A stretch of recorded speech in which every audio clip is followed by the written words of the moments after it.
Love this podcast? Support this show through the Acast supporter feature. It's up to you how much you give, and there's no regular commitment. Just hit the link in the show description to support now.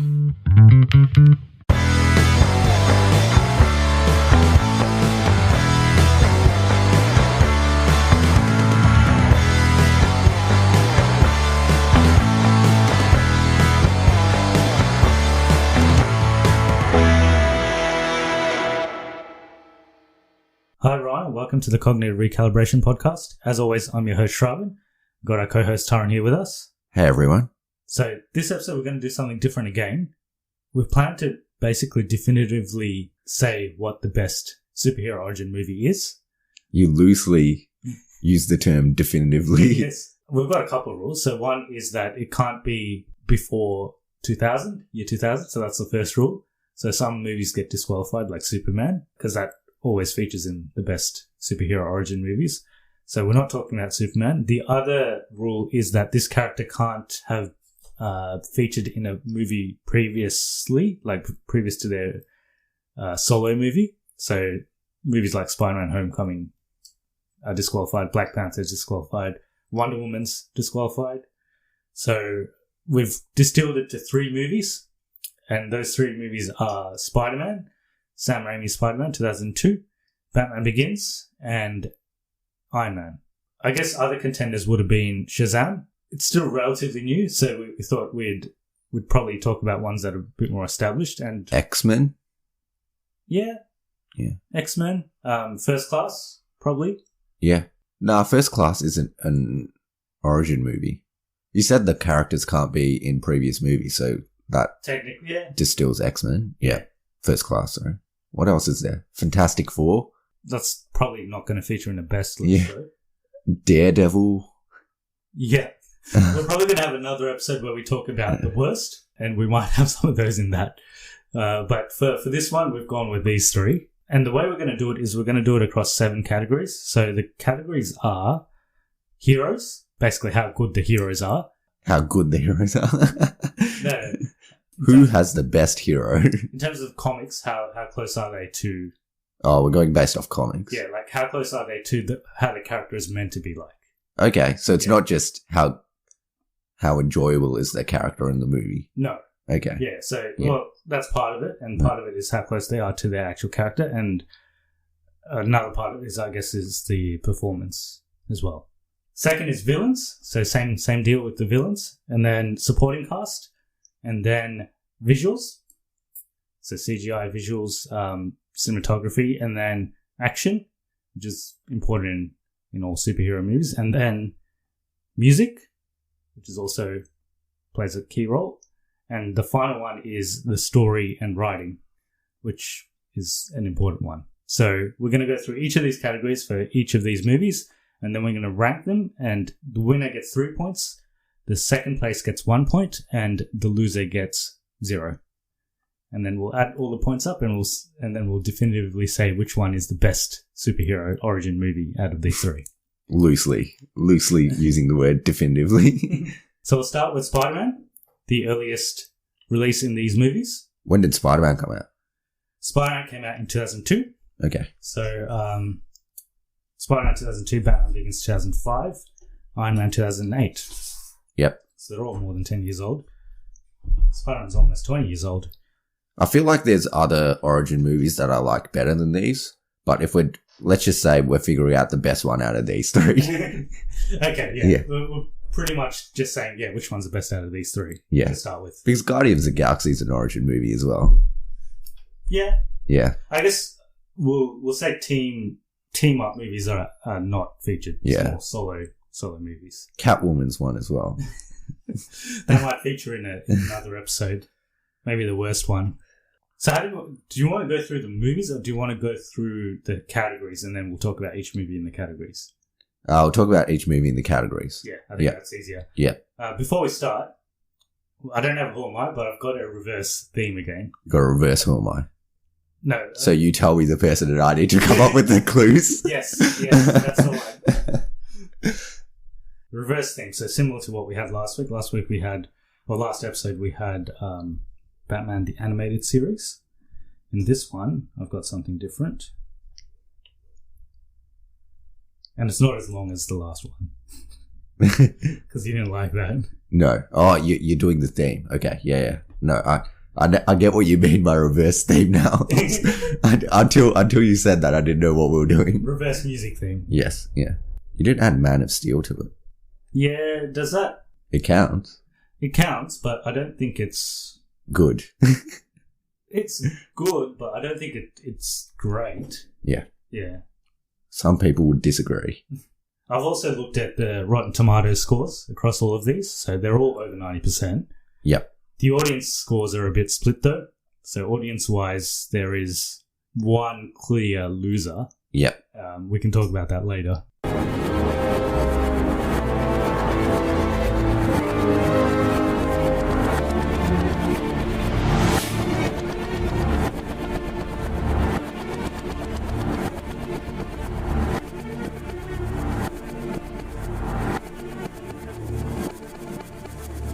That's it. Okay. Do you know what it is? Maybe. Okay. Yeah. We'll start with heroes. Heroes. Yeah, let's start with heroes. So Spider-Man. The hero is Spider-Man. It's Spider-Man. Yeah. Tobey Maguire. Toby. I just watched this movie yesterday. I think for some reason I thought this movie was worse than what it actually was. It's actually a very good origin movie for Spider-Man. So, and I think Tobey Maguire is actually quite good as Spider-Man. There's a bird. Birds, so. yeah. He was good as Peter Parker. I think he's probably one of the best Peter Parkers. As Spider-Man, he's also good, but I guess people criticize Tobey Maguire Spider-Man because he's not as funny and quippy when he's Spider-Man. He doesn't really have jokes when he's Spider-Man. He just does his thing. I guess we should also talk about the suit. The suit is pretty good, but... Pretty good. When we get into CGI and visuals, we'll talk about the particular downfalls of this movie because of when it came out, I guess. It is hamstrung a bit by that, but the suit does look like a Power Ranger suit sometimes. Not the Spider-Man one as much. Green Goblin probably. Oh, the Green Goblin one looks horrible, but yeah, we can talk about that in villains. Yes. I've got some random facts about this movie. So, Tobey Maguire never read a Spider-Man comic. Never read a book. Yeah, never read a book. Yeah. So, he never read a Spider-Man comic, but he liked the script, so that's why he joined the cast. But that being said, he wasn't like a diehard fan of Spider-Man, but he's pretty good, I thought. What are your thoughts on Spider-Man, Tobey Maguire? I haven't seen it in a while. Toby's a bit old. Yes, but that's the other thing. So yeah. I checked his age when this movie came out. So he would have been, when this movie came out, he was 27. But when they were shooting, he would have been maybe 25, 26. Yeah. But that's still like 10 years older than he's meant to be. Yeah. But saying that, like, Mary Jane looks 27 as well. Yeah. And Flash Thompson looks 27. So maybe they're just all being held back a lot. So there's this really funny part at the start when they go on this excursion and their teacher looks like the same age. You can't tell who the teacher is. You can't even tell. And he's like, what are you guys doing? It's like, wait, is that guy your teacher? He's just another student. If you just pause the frame before the guy says the dialogue, you wouldn't be able to pick who the teacher is out of the bunch. Yes, yeah. He's old, but saying that, he's got a young face. He looks young. He still looks old. He looks older than, well, I don't mind having an older Peter Parker, but he is meant to be in high school in the show. Oh, in the movie. Yes. So he doesn't look like he's in high school. He does graduate from high school in this one. Yeah, but still, the 18-year-olds don't look like that. The youngest looking one is actually James Franco. Yeah, he looks youngish in this one, but everyone else looks old. So, yeah, that's probably the major downfall. Other than that, I think he's pretty good. Yeah. Yeah. How about, we'll move on to Batman Begins. Christian Bale. How was Christian Bale? I haven't seen Batman Begins in a while either. So I just watched it yesterday as well. Yeah. Yesterday and this morning. But from memory, I do really like the Christian Bale Batman in Batman Begins. It's pretty dark and like gritty and I guess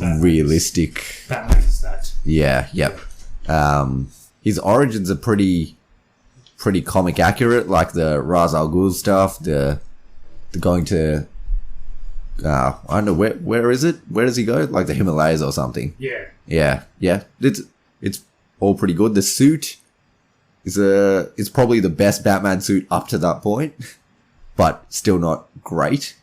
It's better in Dark Knight. It's pretty good in this. Yeah, it's better than the Tim Burton ones and the Joel Schumacher ones. And all these gadgets and gear and stuff, I guess that comes under Batman.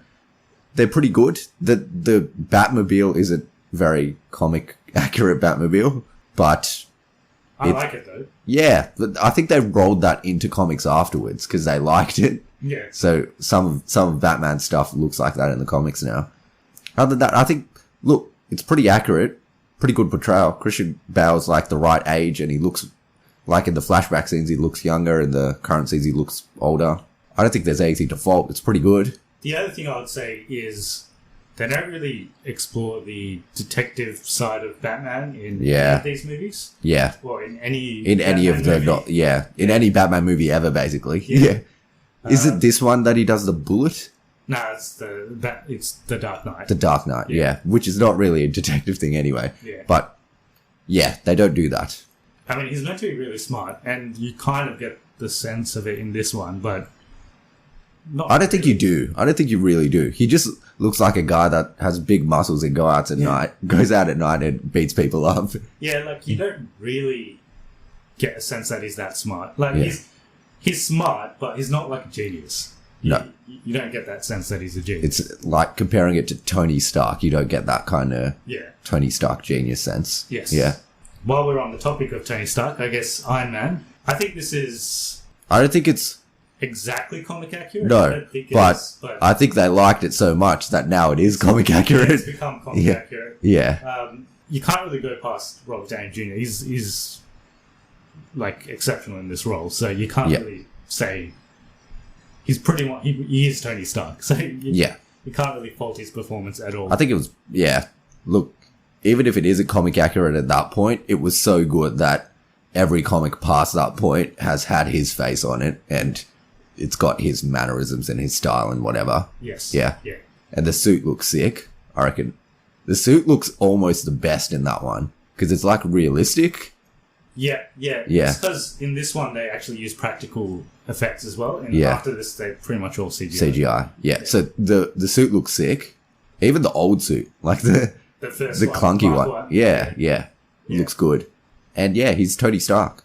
So who do we award the points to? I'm gonna go Tony Stark. Iron Man. Okay, for 3. Yeah. It's hard to... Do we both have to give the same one? Are we tallying up? Okay, we can both give our own ratings. Yep. But I'll probably also go Tony Stark. Okay, yeah. And I was going to go Batman, Christian Bale as number 2.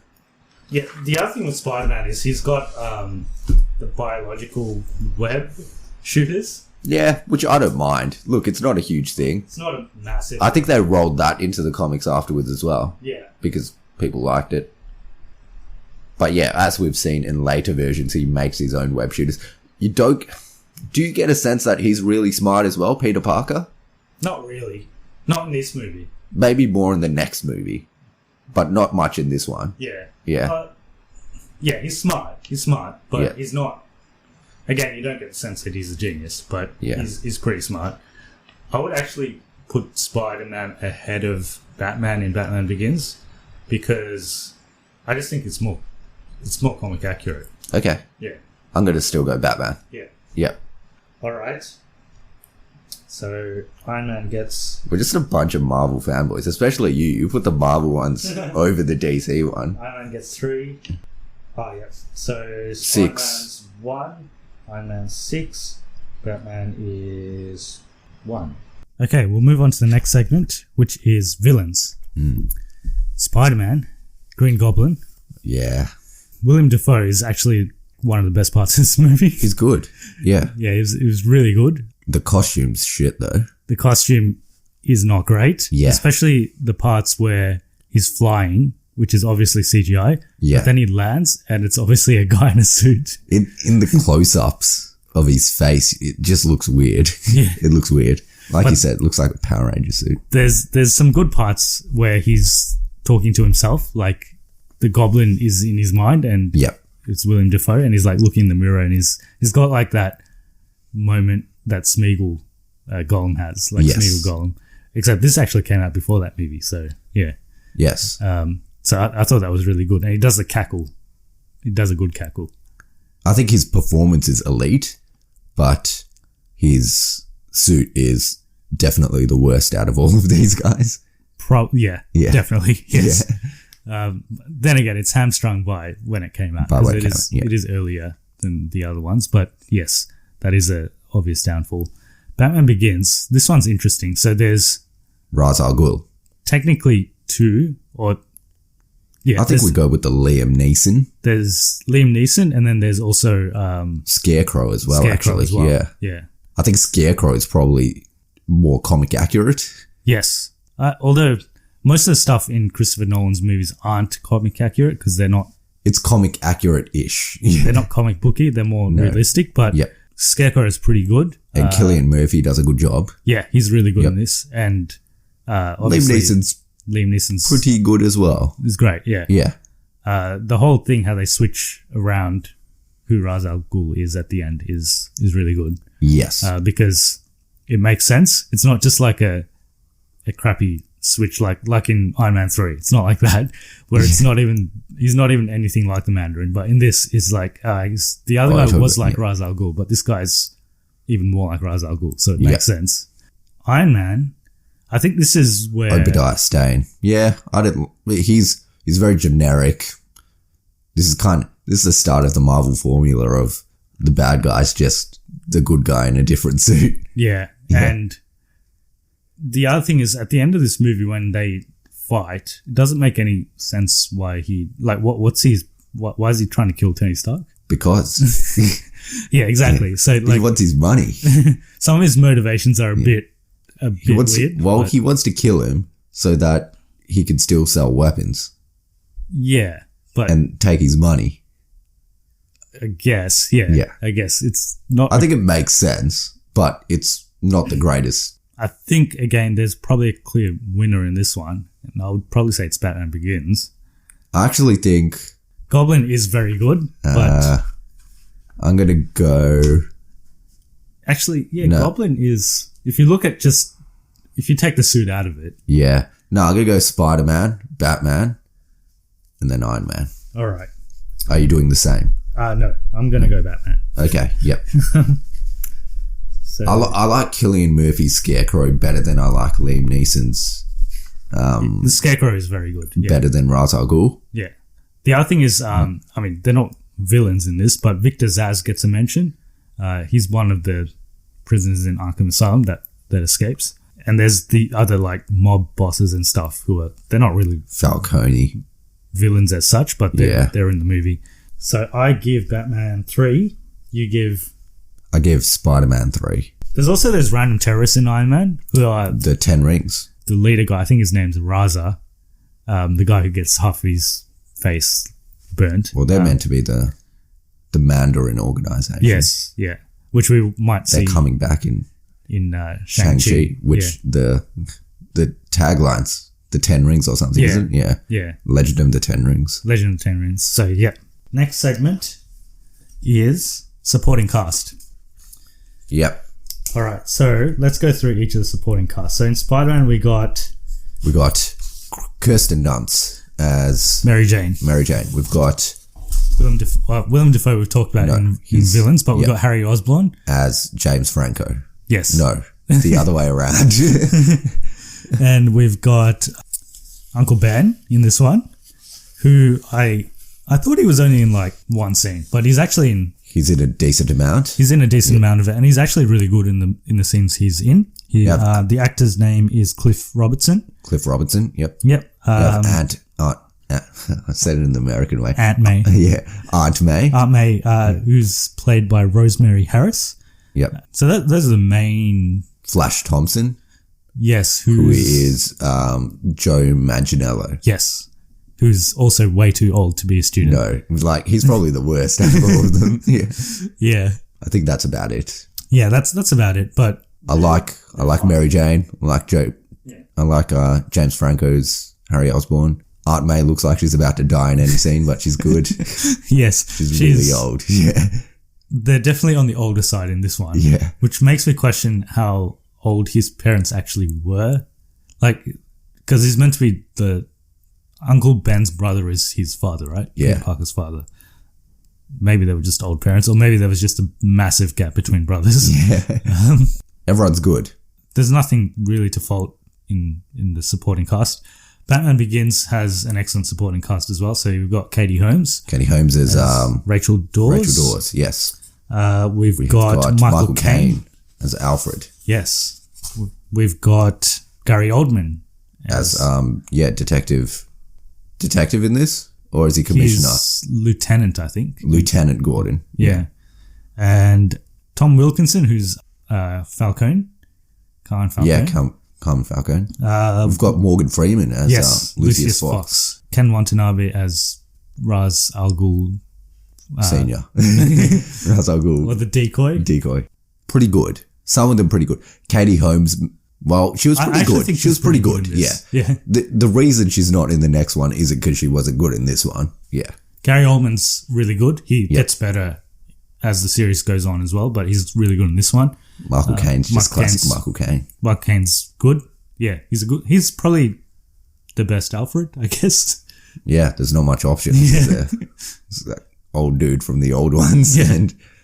And Jeremy Irons. Jeremy Irons, He could have been good, but he doesn't get enough play to really comment on it. So another solid supporting cast. Iron Man, we've got Gwyneth Paltrow as Pepper, Happy, the director himself, John Favreau. We've got Jeff Bridges as the villain, but we've talked about him. He is actually supporting until like the last half an hour of this movie when he turns into a villain. But okay, who else do we have? We've got what's his name? Rhodey?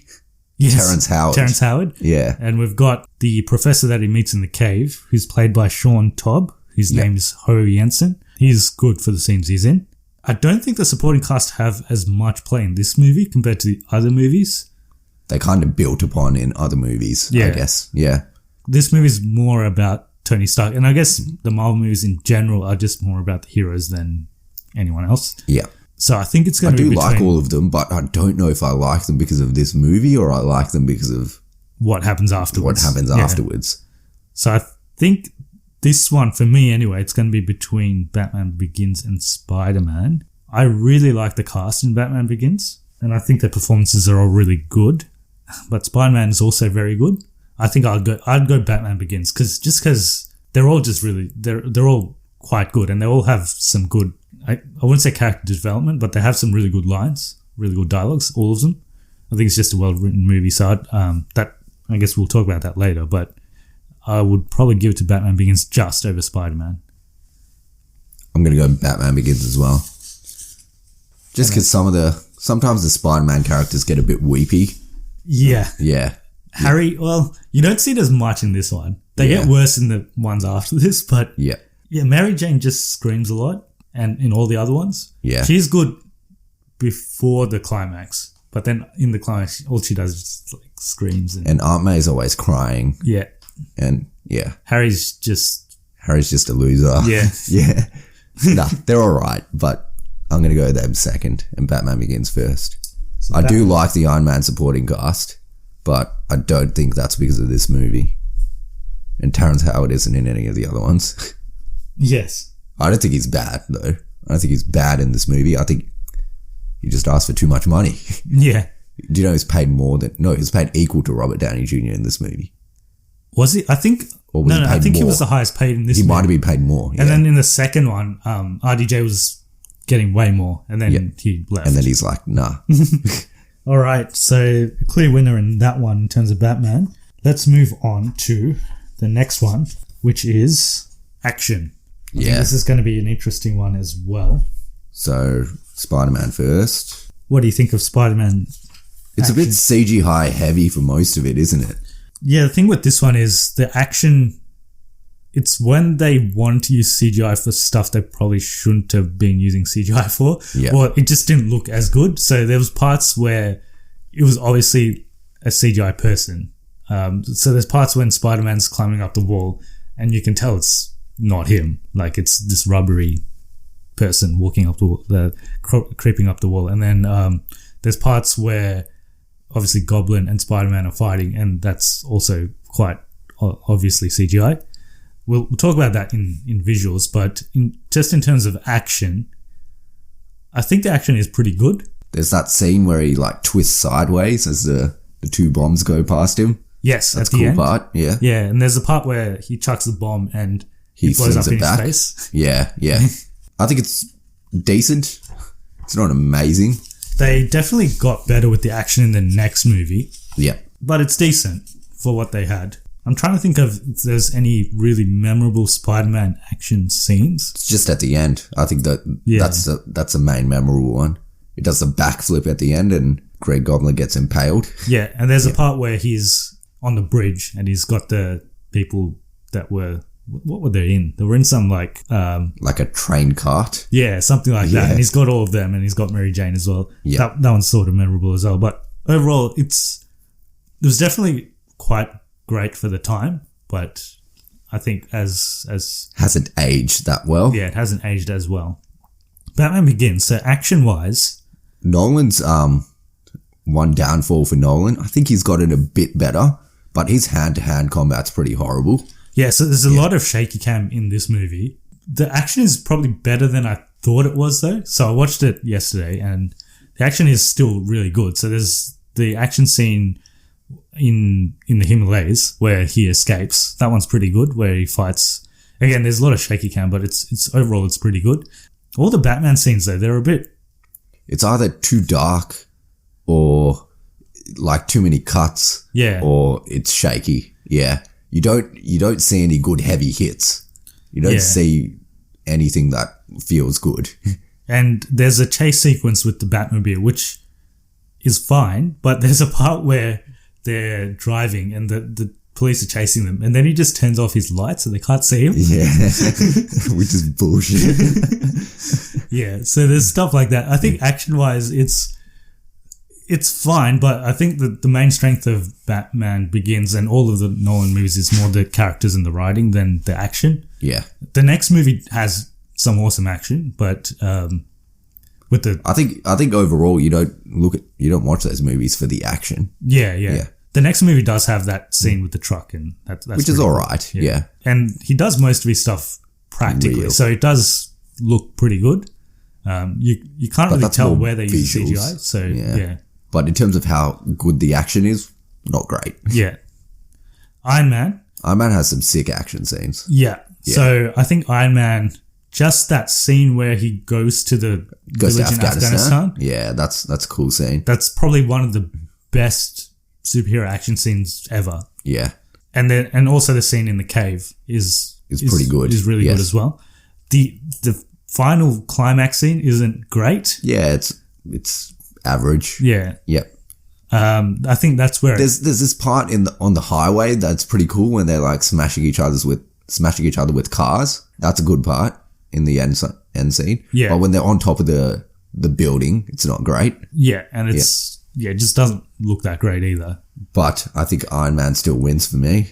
Just based on the cave and that Afghanistan scene. Yeah. Yeah, I think it's definitely the best one. I would probably give second place to Spider-Man. Same. Yeah, I mean, Batman Begins, I really like it, but I just don't think the action is the main point of the movie. Yeah, and I don't think it's actually that good. So, Iron Man gets 6 for that, Spider-Man gets 2, and Batman gets 0. Should we have a score update? Okay. See who's ahead. So, at the moment, Iron Man's got 12. Iron Man's got 12. Batman's got 11. Spider-Man's got 9. Okay. They're all still pretty close. Yeah, so Spider-Man 9, Batman 11, Iron Man 12. Iron Man's just won 2 categories, which is why it's... Yeah. It's also come last in 2 categories. Yeah. So next we have we talked about CGI visuals? We have, right? No, we haven't. No. CGI visuals. I think it's... It kind of goes hand in hand with the with the action a little bit. Yeah. And I think it's similar stuff. I think we've kind of already talked about it a little bit. Yeah. A little bit, but I think this is slightly different because obviously Spider-Man is pretty handicapped with the CGI and visuals. Yeah. I think Batman Begins, you can't really tell where they use CGI, which is interesting. I know the bats are CGI. If we go away from CGI and just talk about visuals, I think visually it's very good, especially some of the scenes on the ice. I think they look really, really nice. And also there's one shot where he goes into the cave and he has the torch and the bats go all around him. I think that's visually really appealing. So I think Batman Begins is really good in terms of the visuals. I think visually it's a really appealing movie. I think you're probably right. Look, Spider-Man's hamstrung by this. I think it's last just because of the time it came out. Yeah. It's just given. Batman, like you said, it's got pretty good stuff, but it's not a movie that's heavy with visuals. Like most of it's set in a dark It's room. A realistic setting. So it's like a dark train station or like a dark alleyway, which is all real stuff. People always say that Christopher Nolan brought in like the dark lighting and all of that, but this movie isn't even that dark. Like, because I watched it, obviously it's dark. The scenes are in the night, so they're going to be dark. But the scenes that are you can still see everything. The scenes during the day, though, like the ones where he's in the Himalayas and the ones where, well, mainly that Himalayas scene, it's quite visually appealing and quite colourful. And even some of the lighting that he uses in some of the daytime scenes, it's really cool. So I don't think they give enough credit to Nolan because he doesn't just like put the contrast down. No. Yeah. But I think it's still not a visual heavy movie. No, it's not like CGI heavy. I think Iron Man probably takes it for me because the suit looks real. Even when he's like flying about, it all looks realistic. I just feel like it's 100 times better than Iron Man's definitely the most colourful. Well, actually, Spider-Man's very colourful. Yeah. Iron Man's quite colourful as well. The suit looks the best out of all of the three suits. Yeah, there are some issues with CGI, especially in the climax. I think it doesn't look that great because this movie wasn't. Well, actually, let's have a quick trivia question while we're here. What do you think the budget was for each of these movies? Spider-Man probably had the most. You'd be surprised, actually. Had the least. Yeah, it had just the least. So it had Spider-Man's budget was 139 million. Batman Begins 150 million. And Iron Man was 140 million. So Iron Man and Spider-Man had similar budgets. Batman Begins was the highest. They're all in the same. They're all about the same. Yeah. Yep. Box office wise, which one made the most money? Spider-Man. Yep. Yeah. So Spider-Man made 825 million. It was also the first movie to ever make 100 million in the opening weekend. Batman Begins, can you guess what it made? Not a great deal. Yeah, so it made 373 million. I think since then it's got much more popularity, but when it came out, it wasn't actually that popular. And Iron Man made 585 million. I think I'm going to give it to Iron Man. I think that it has the best visuals. But mostly just because it came out the latest. Yeah. I mean, this is both visuals and CGI. I think Iron Man does have the best CGI, but I think visually Batman Begins, I just like it better. I just like how it looks better. So I'm going to give it to Batman Begins. I feel like Batman Begins was before Nolan was really great visually. He did shoot on IMAX cameras and do all that kind of shit before then. He didn't have all of that. But I think this still looks great because I watched it today on Blu-ray and it still looks really good. Still got to give it to Iron Man. Yeah. Yeah. That's fair enough. All right. Music. To be honest, I don't remember a whole lot of the music. From Spider-Man, yeah, it's got a decent theme. It's not the best. Danny Elfman, is it? Yeah, so Danny Elfman composed this score for Spider-Man. I think it's actually a really good theme. I think it's probably the best Spider-Man theme. I can't even remember the Homecoming, kind of the latest Spider-Man theme. I'm not great with themes though in general. I did like Hans Zimmer's Batman Begins stuff. Yeah. So it's Hans Zimmer. Well, it's actually Hans Zimmer and James Newton Howard. So they both composed the score for this one. And then after that, after the sequels for these ones were all Hans Zimmer. I think Batman Begins has great music in general. Yeah. All that trilogy has great music. Iron Man's like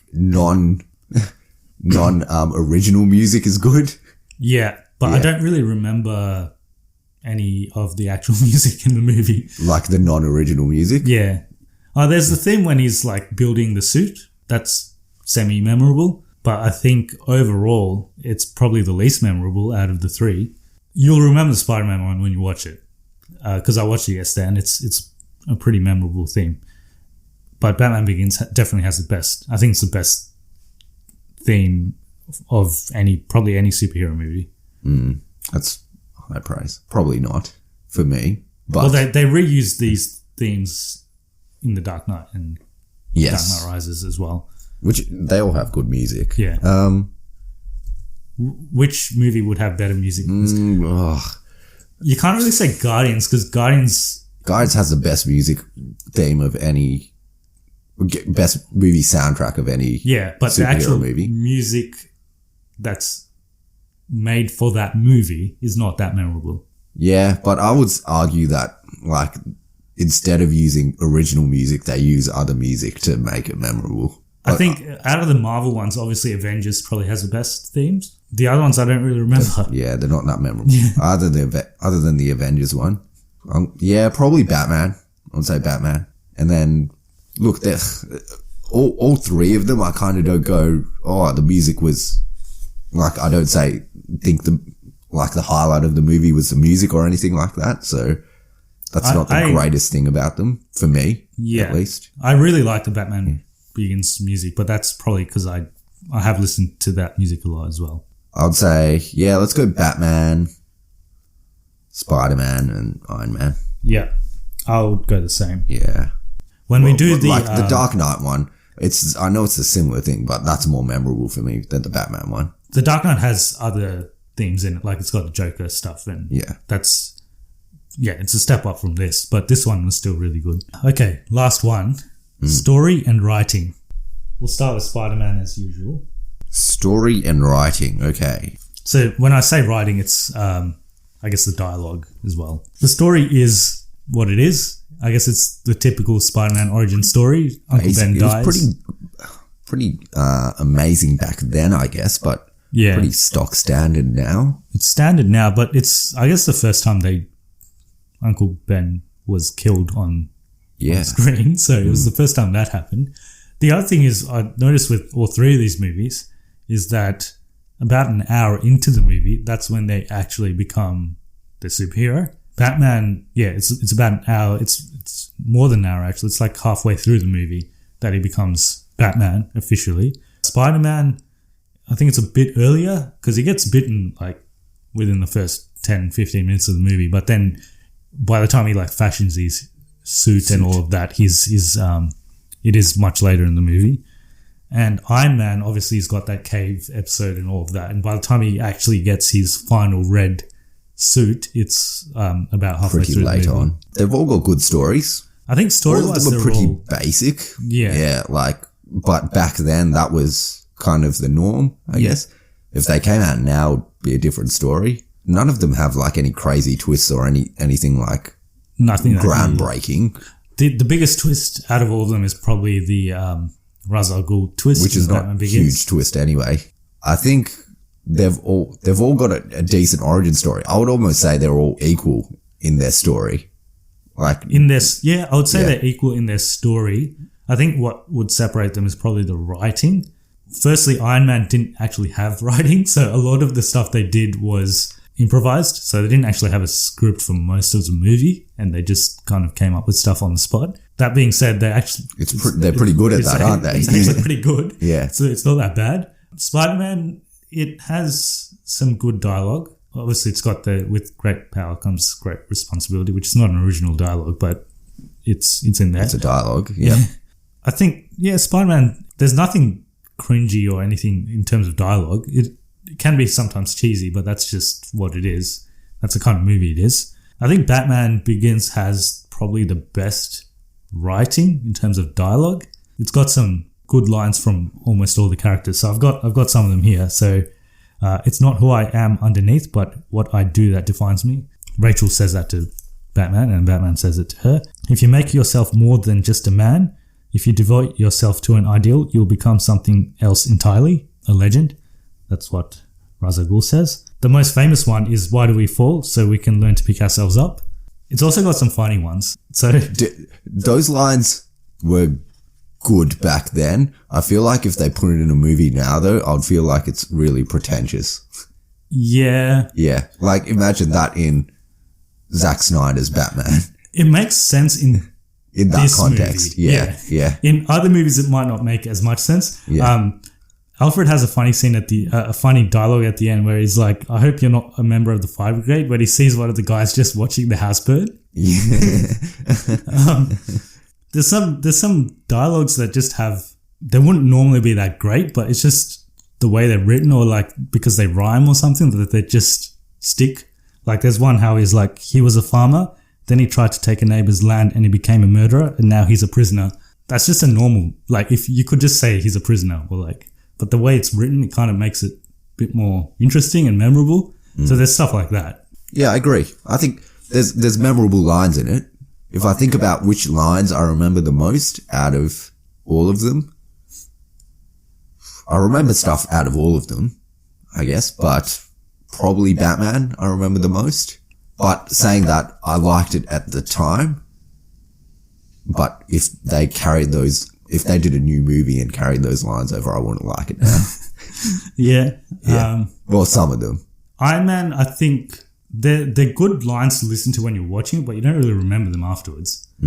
Except for I Am Iron Man, which is actually also improvised. So not many people know that, but that wasn't written either. Robert Downey Jr. just came up with that and they just kept it. And that also ended up coming into Endgame as well. So I would obviously give it to Batman for this round. What about you? Great power, great responsibility. Yeah, it's good. Other than that, I don't remember much from Spider-Man either. I guess it's teenage writing. Like it's what you'd expect teenagers to say. So yeah, it's not like deep like some of Batman's dialogues are, but it's good for what it is. I think for the kind of movie they were going for, it was fine. I think, yeah, I'm going to go same as you. So Batman, Spider-Man? That's a tough one. Can we split Spider-Man and Iron Man and give it even? Okay. I feel like overall, I don't feel like either one of them is that much better than the other in this department. Okay, we can split it. So I'll split it too. So they both get one each. That's all the categories. The results are in. All right, what happened? So last place, bit surprising because we didn't have that many bad things to say about this movie, but Spider-Man with 12 points. Yeah. Second place was Iron Man with 17 points. And turns out it was a bit of a landslide victory in the end to Batman Begins, 27 points. Yeah, okay. And I think that's fair enough. I think it is probably the better movie out of the three. Yeah, I think it's fair enough.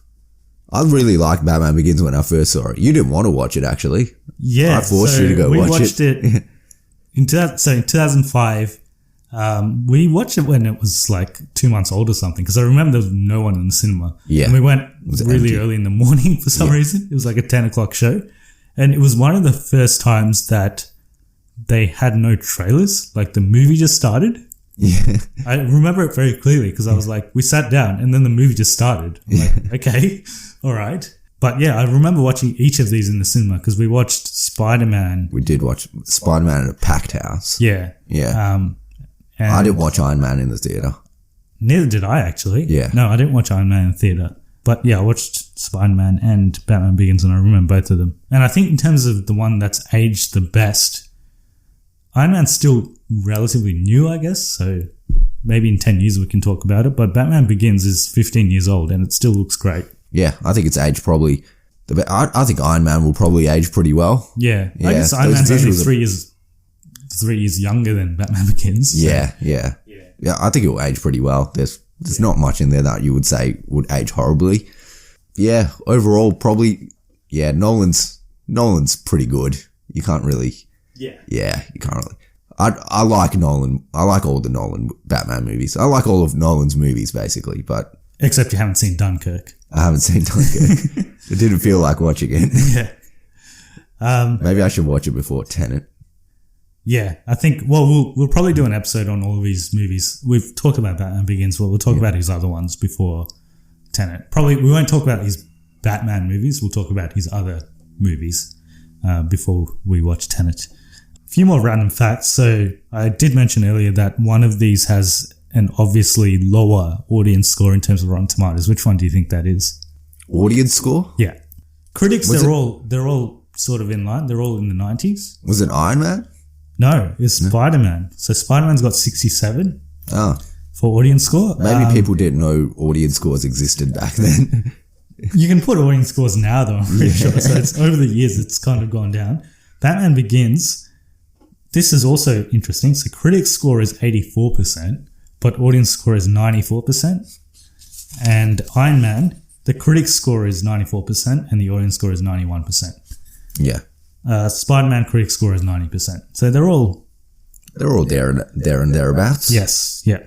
They're all pretty good though. Like these are the best of the best. Yeah. Origin ones. Yeah. Yeah. Spider-Man's probably my least favorite. It's probably my least favorite as well. Maybe because I just don't really like the way Spider-Man is in these movies. I just don't like the weird close-up shots that Sam Raimi does. Like of screaming women or whatever. Yeah. But yeah, like going back and watching Dutch angles. He loves a good Dutch angle. Yeah. Yeah. But going back and watching these movies, I think they're still pretty solid. I think one day we will do best sequels. So I think and everyone Spider-Man 2 or best like second movie in the series. So I think everyone loves Spider-Man 2. Spider-Man 2, but there are some strong contenders. So there's The Dark Knight. Yeah. There's Winter Soldier, which is also a very good movie. What's another good second movie? X-Men Batman 2? V Superman Dawn of Justice. No.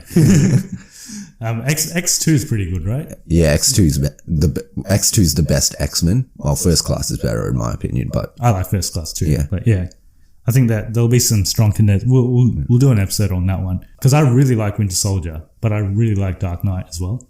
I'm not as much of a fan of Spider-Man 2 as some people are, but I should watch it again. And then there's always Batman v Superman Dawn of Justice. When we do our worst ones. People get angry if you say that. Okay, so I've got some other random trivia that I'll sprinkle in here. So there's the scene, when Peter Parker I'll talk about Spider-Man first. So Peter Parker catches the tray with... Yeah, he did that for real. He did that for real. I don't know how many takes they did, but... It was a lot. It was a lot. It's the most takes for any movie, I think. Oh, actually, I've got it here. It's 156 takes. Yeah. It's a lot. Maybe they should have just... Maybe they should have just... Yeah. That's why they didn't do it, but yeah. Another piece of trivia. So Hugh Jackman was meant to be in this movie, in Spider-Man. He was meant to have a brief cameo as Wolverine, obviously. He was meant to show up in New York and...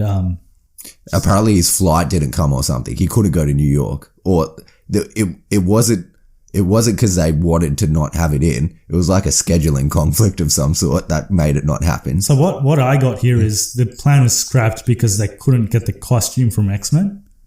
Yes, it's something like that. Yeah, it's so something they like couldn't get the costume from the first X-Men movie, so they scrapped it. I've already told you that Tobey Maguire never read a Spider-Man comic. William Dafoe performed 90% of his own stunts.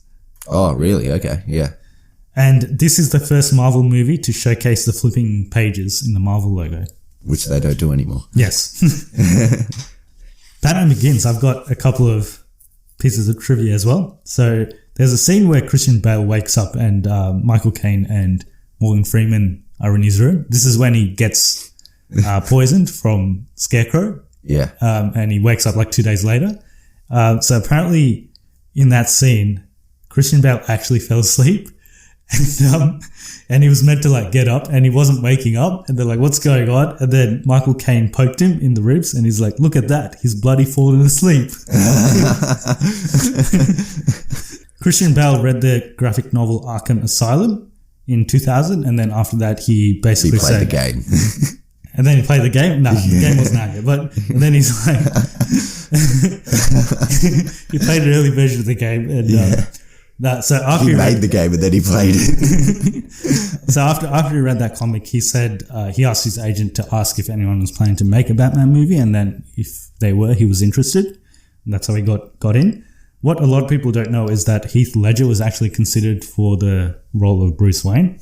And an old favourite was also considered. Who? Ben Affleck. Oh, was he? For this one? Yeah. Okay. He would have been youngish. He would have been similar age to Christian Bale. Okay. He got it in the end, though. He got it in the end. Well, I don't know if he got what he wanted, but he got it. The language used by Ken Watanabe is neither Japanese nor Tibetan, nor it's any known language at all. Apparently he just made up a language. Okay, fair enough. And when Christian Bale and Liam Neeson were fighting on the frozen lake, they could hear the ice cracking between their feet. And then apparently the next day, the whole lake was completely melted. So they just got in there in time. Iron Man. Obviously, everyone knows that Robert Downey Jr. was selected because of his past, and they thought he would connect better with the character of Tony Stark. The script was not completely finished, which I explained earlier. So Phil Coulson, Clark Gregg's character, was actually only meant to be in like 2 scenes, but they extended his character because he had a lot of chemistry with all the other actors. So they added more stuff to him, and then obviously he got his own TV show and all of that as well. And an early draft of the script revealed that Tony Stark would be the creator of Dr. Octavius's tentacles in Spider-Man 2. So they were going to connect it with Spider-Man 2, but they couldn't do it because of Sony. Legal issues. Yeah. So they were actually planning to have a universe connected to the Sam Raimi Spider-Man movies earlier. And last piece of trivia, this is the last film in which special effects expert Stan Winstead worked in before his death. So he worked in a lot of groundbreaking movies such as Terminator 2, Jurassic Park. Yes, so that's that. But the winner of the best origin superhero movie was Batman Begins. Batman Begins, yeah. Not unhappy about that, that's fine. Yeah, and we did put a poll up. Haven't got a huge number of votes, but I think Batman Begins is winning in terms of that as well. I think only one person picked Spider-Man. Everyone else has picked Batman Begins. Okay, so if you want us to do more of these, or if you have any ideas of what other sort of versus episodes we can do, do send us an email or a tweet. Contact us on Facebook as well. I think we could probably do a worst superhero one at some stage. Some of the movies you mentioned earlier we can talk about.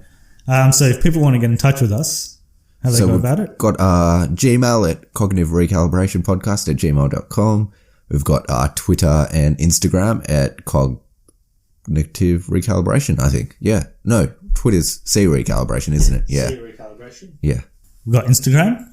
Yeah, I said that. Yeah. Cognitive Recalibration. And then, so a couple of additional things we have now. So we have an Amazon affiliate link. So I'll put a link to each of these movies, Blu-rays, 4K Blu-rays in the description. So if you want to buy any of those, you can do it through those links, and we get a bit of a kickback. The other thing is we now have a Buy Me a Coffee page.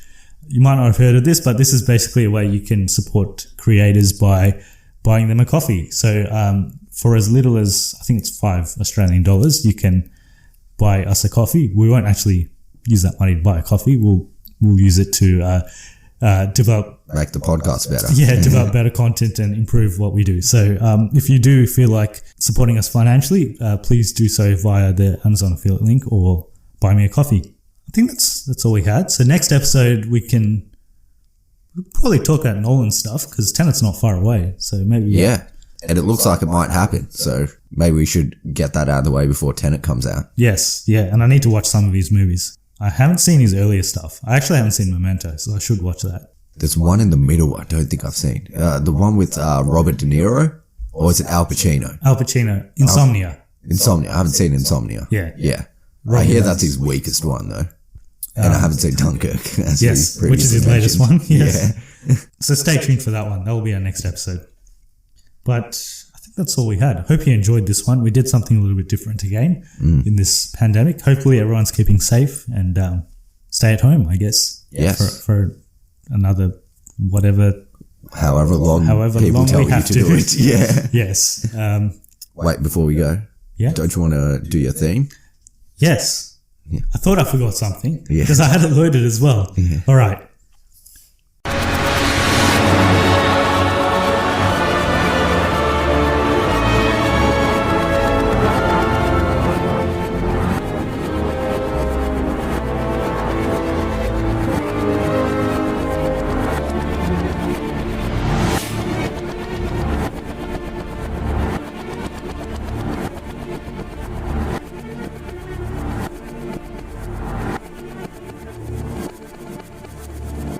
I didn't know what it was at the start, but now that we talked about it a bit, I think I remember what it is. Okay. It's a Spider-Man theme, isn't it? Yeah. Yeah. It's a Spider-Man, Danny Elfman's Spider-Man theme from 2002. So you do remember it? I didn't remember it at the start. Only now I just remembered it. All right. Yeah. Cool. So now I think we're at the end of the episode. So that's it. Yeah. And hopefully you guys could guess that one. All right. Thanks everyone for listening, and tune in for the next episode. See you in the next episode. See you later.